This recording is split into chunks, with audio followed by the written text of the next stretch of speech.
102 doctor के Sudhakar. Sir, Speaker, sir, question number 102. माननीय मंत्री जी।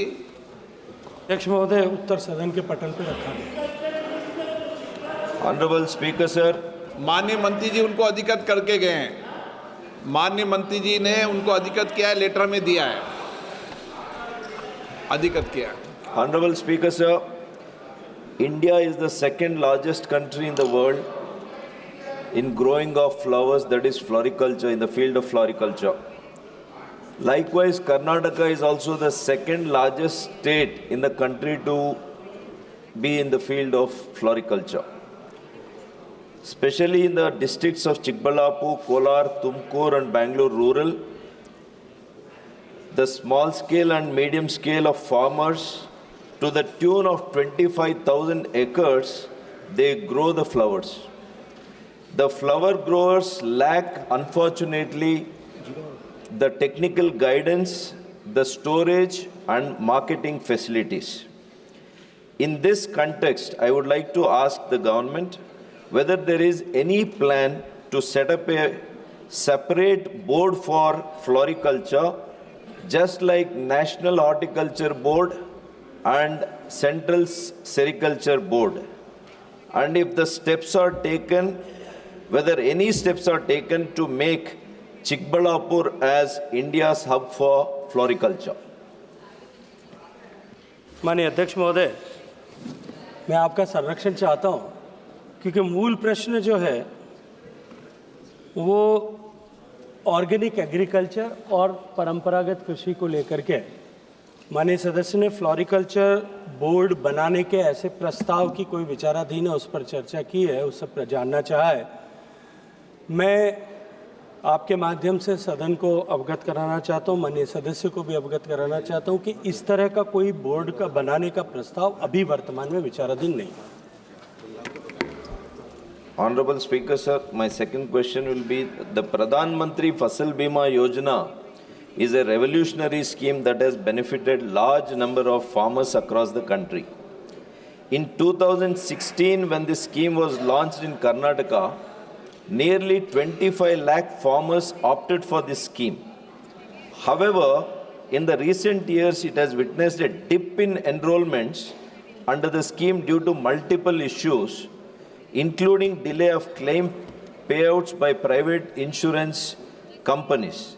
My question to the Honorable Minister in this regard will be whether any steps are taken to ensure Fasal Bima Yojana is made compulsory to all the farmers by reducing their share in premiums for Karnataka. माननीय अध्यक्ष महोदय, भारत के करोड़ों किसानों को, क्योंकि मैं तो उस क्षेत्र से व्यक्तिगत रूप से आता हूं जिस क्षेत्र ने 75 साल में आज़ादी के बाद में लगभग 60 बार अकाल को देखा है, और किसान परिवार का होने के नाते मैं उनके दर्द को, किसान को कि अकाल पड़ने के कारण से या ओलावृष्टि होने के कारण से, आंधी तूफान आने के कारण से किसान की फसल नष्ट होना जो हमारे क्षेत्र में सामान्य विषय था, उसके चलते हुए किसान को कितना दुख तकलीफ झेलना के लिए मजबूर होना पड़ता था। मैं अभिनंदन करना चाहता हूं भारत के किसानों की तरफ से माननीय प्रधानमंत्री जी का कि उन्होंने फसल बीमा योजना को प्रारंभ किया, और मैं अपने आप को सौभाग्यशाली मानता हूं कि उस समय में मुझे कृषि मंत्रालय में काम करने का अवसर माननीय प्रधानमंत्री जी ने दिया था। प्रधानमंत्री फसल बीमा योजना जब से लागू हुई है तब से देश के करोड़ों लोगों को ये विश्वास सजित हुआ है, अर्जित किया है उन्होंने, कि यदि राम रूठ जाए, राजस्थानी में एक कहावत है कि राम रूठ जाए लेकिन राज साथ में खड़ा है, भगवान भी नाराज हो जाए लेकिन सरकार साथ में खड़ी है, ऐसी परिस्थिति निश्चित रूप से किसान आज महसूस करते हैं।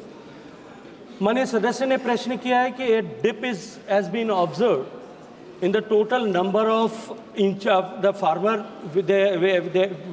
who has opted for the insurance.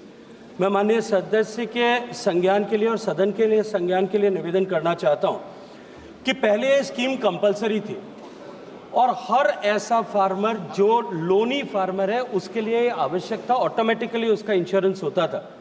लेकिन देश भर में अनेक प्रदेशों से, इस सदन में भी अनेक बार इस प्रश्न को उठाया गया कि हमारा जबरदस्ती इंश्योरेंस किया जा रहा है, हमारी कोई आवश्यकता नहीं है। ये तो बता माननीय दिया। प्रधानमंत्री जी के मार्गदर्शन में उसे समाप्त किया गया। अब ऑप्ट आउट करने की सुविधा है कि अगर फार्मर चाहे तो वो ऑप्ट आउट कर सकता है कि मैं इस बीमा को नहीं लेना चाहता, उसके कारण से निश्चित रूप से डिप हुआ है। और देश भर में लगभग लोनी फार्मर्स में 3 करोड़ 20 लाख फार्मर ऐसे थे जिन लोगों ने जो है फसल बीमा से अपने आप को बाहर रखा है। लेकिन माननीय सदस्य की जानकारी के लिए, मैं सदन की जानकारी के लिए बताना चाहता हूं कि उसको लेकर के एक स्पेशल ड्राइव पिछले वर्ष में आयोजित किया गया, जिसमें 1 करोड़ 30 लाख के लगभग फार्मर्स को नया उसके साथ में जोड़ा गया। निश्चित रूप से मैं आग्रह करूंगा यहाँ बैठे हुए सभी सम्मानित सदस्यों से कि किसानों को अपने प्रभाव का उपयोग करते हुए इस जो है बीमा योजना के साथ में जोड़ने के लिए सभी सम्मानित सदस्यों को अपने जो है कर्म क्षेत्र में उसके लिए प्रोत्साहित करने की आवश्यकता है।